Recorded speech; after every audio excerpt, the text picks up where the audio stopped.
Have you put on a couple pounds because you're going through a challenging time? Well, this is completely normal. In today's video, we're going to talk all about that. So if you're not interested in doing something better, something different, and getting back to the man that you've always wanted to be, there's no point in watching this video. For those that do, stick around. I'm going to give you a couple tools that will help you get back on track. They're simple tools, but they're not easy. But you're not about easy things, are you? That's why you're here today.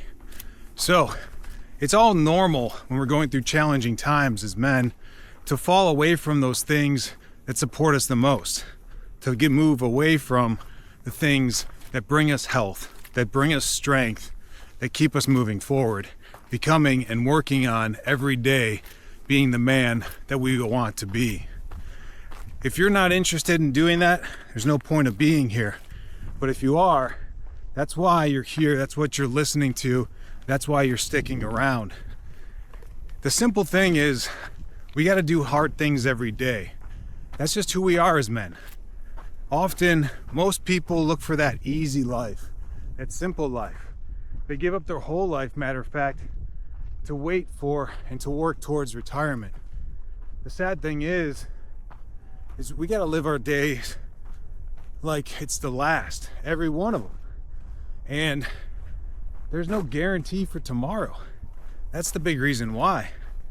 Additionally, by the time we get to retirement, for most people, most of life has passed us by. We're too old, we're too tired, we have health concerns, and we can't move the way we used to. So there's only one way forward, and that's doing hard things. You probably know that health is one of the most important aspects of life. Without it, if we get to retirement and don't have our health, it's kind of like the wealthiest person in the world having all the money in the world and power and fame and influence, but no health, no time frame to enjoy it. If you're locked down in a wheelchair or have debilitating life diseases or ailments, what's the point to it all? What's the joy in the pursuit? The same thing can be said about chasing retirement and getting to those golden years. Isn't it time to enjoy life now? Isn't it time to do hard things today? Isn't that going to bring you to a place of happiness? I'll tell you this, most people hate doing hard things. Well, a lot of people do. I don't know about most people. And here's the challenge. Hard things teach you about yourself. They teach you about where your limits are, where your thresholds may be. They give you opportunity to grow and challenge yourself and move forward in ways that you can't do without doing hard things. So I'm going to encourage you to get back in the gym, to get back to those activities that were hard for you. Maybe it's rock climbing, maybe it's the gym, maybe it's running, cycling, mountain biking, jiu-jitsu. Maybe you just always wanted to try those things. Whatever it is, I encourage you to get out there, to go do the thing. And here's how we're going to move forward. We're going to give you 4 different tips today on how to move back to that healthy place. Maybe you put a couple pounds on. Maybe you're not in the shape or the shape you want to be or the shape you used to be.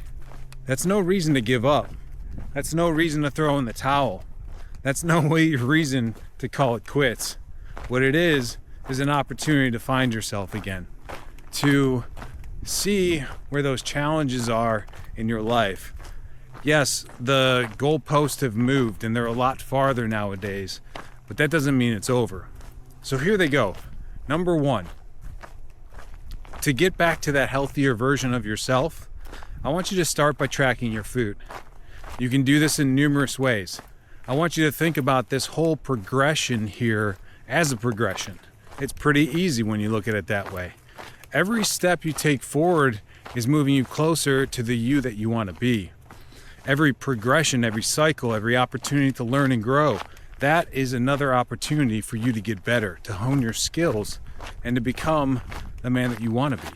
So by tracking your food, you're bringing awareness. You're bringing understanding into your life that no one really gets. Unless you've tracked your food before, you really don't know what your calories are that you're taking in. And most of us are fooled by the aspect that calories in and calories out are going to get us to the place we want to be. The truth of the matter is, that's not anywhere close. It may get you closer, and it's certainly a better place than not doing anything at all, because you won't see the stress eating that's going on in your life. You won't see the challenges that you have for and with food. Tracking your food is going to give you that understanding. It's going to give you that lens to your life. It's going to give you that opportunity to have awareness before you write it down, before you put it into a food journal, whether that's physical, handwritten, or a digital one, like there's so many of the world today. I personally recommend the digital ones. There are lists out there that have superb backing, easy to find things. You can find food at common restaurants. So if you're on the go a lot, it's no excuse. If you're flying around for business, there's no excuse. And today with things like Instacart and Uber Eats, you can have people do the shopping for you. So even if you were staying in a hotel, you could get to a place where you have food that's right for you. And more importantly, number one is tracking. But we kind of moved in to number two here because they kind of go hand in hand. Number one is track your food. Number two is understand what's good for you and what's not good for you.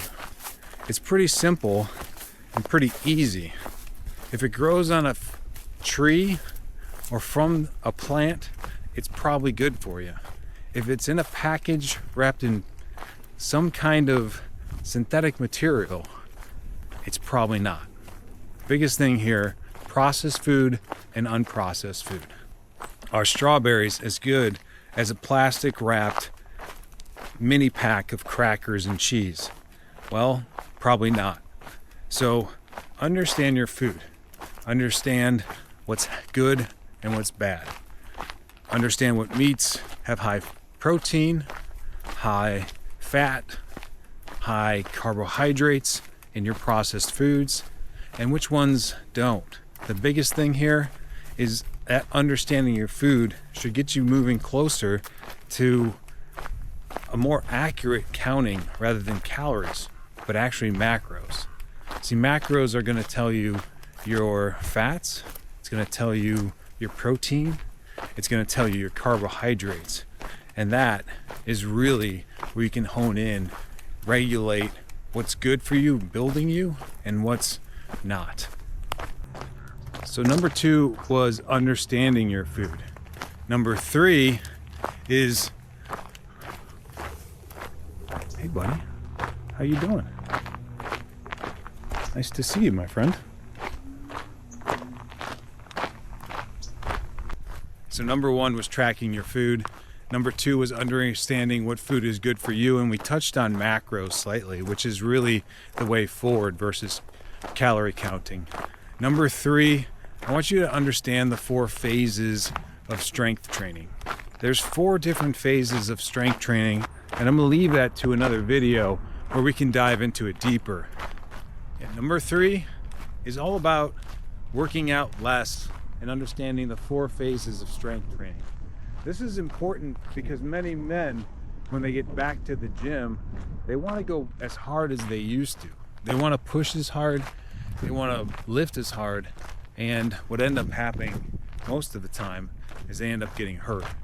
So we got to understand the 4 phases of training, and we have to understand that this is something that we're going to have to ease into today. So, hello. So number 3 is understanding that there's 4 phases of training and that we have to be mindful of those phases of training to really have a successful workout. Overworking out is not gonna get you there. You're not gonna turn into an overnight success or an Olympic athlete just because you want to work out hard. What you're going to do now that we're maybe a decade older than their best shape that we've ever been in, we're going to need to ease into it and understand the 4 phases of training to get us there. Lastly, number 4, we need to lead by example. To lead by example, we need to lead ourselves first. We need to do the hard things. Get to the gym when we don't want to. Carve out time for the non-negotiables, such as going to the gym, and make sure that we're moving forward in a way that suits us and moves us forward. Here's the thing too, if you're a dad going through a hard time, a breakup, or something to that extent, it's important to realize that leading by example doesn't only mean leading yourself. It means leading yourself first, and in doing so, you're leading your kids. If you're a father going through troubling times, your kids will see you working out. They will see you eating right. They will see you making choices that aren't easy. And in doing so, they will understand that life is exactly that way. It is not easy, but they will be gifted with the opportunity to do the hard things just like you're doing as well. So no matter where you are in the challenging times you find yourself in, if you focus on your health, you make investments in you, you track your food, you understand what eating the right food is, explore things like calorie counting and move to macros, understanding the 4 phases of training that will have you doing less than you used to, but having more effective workouts. And lastly, when we lead ourselves, we often don't just lead us, but others as well.